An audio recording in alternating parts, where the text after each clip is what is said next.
1, 2 choice இருந்தா ஈஸியாவே நம்மளால select பண்ண முடியும். நெறைய சாய்ஸ் இருக்கும்போது நமக்கு ரொம்பவே கன்ஃப்யூஷனா இருக்கும். எந்த கலர் அடிக்கலான்னு சொல்லிட்டு. அத விட பெரிய கஷ்டம் எந்த கலருக்கு எந்த கலர் கான்ட்ராஸ்ட்டா நல்லாருக்கும்னு கண்டுபிடிக்கிறதுன்னு சொல்லிட்டு. ஸோ அதுக்காண்டி ஒரு டிப் கண்டுபிடிச்சு ஸ்டார்ட் பண்ணிட்டேன். அதுக்கு எத்தன பால் ஜெல் பாலிஷ் இருக்கோ அத்தன பாக்ஸ் போட்டு அத்தன ரவுண்ட் போட்டுட்டேன்.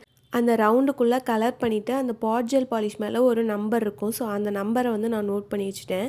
நெக்ஸ்ட்டு அது மாதிரி எல்லாமே பண்ணிவிட்டு க்யூர் பண்ணி எடுத்துட்டேன் 60 செகண்ட்ஸ். அடுத்து வந்து அதுக்கு மேலே டாப் கோட் போட்டு அதையும் 120 செகண்ட்ஸ் க்யூர் பண்ணி எடுத்தாச்சு.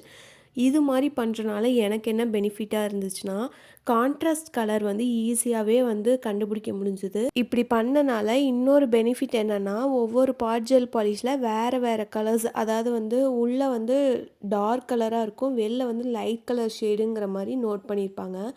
அது வந்து எனக்கு ஈஸியாகவே அண்டர்ஸ்டாண்ட் பண்ண முடியுது. எக்ஸாம்பிள் இதில் பாருங்களேன், லைட் கலர் தான் கொடுத்துருக்காங்க 015க்கு. ஆனால் உள்ளே கொடுத்துருக்க கலர் வந்து ரொம்பவே டார்க் கலராக கொடுத்துருக்காங்க. ஸோ இது மாதிரி 1, 2 பாட் ஜெல் பாலிஷ் இருக்கனால இந்த டிப் வந்து எனக்கு ரொம்பவே யூஸ்ஃபுல்லாக இருந்துச்சு. இது மாதிரி டிப் அண்ட் ட்ரிக்ஸ்க்கு மறக்காமல் நம்மளோட பேஜை ஃபாலோ பண்ணி வச்சுக்கோங்க.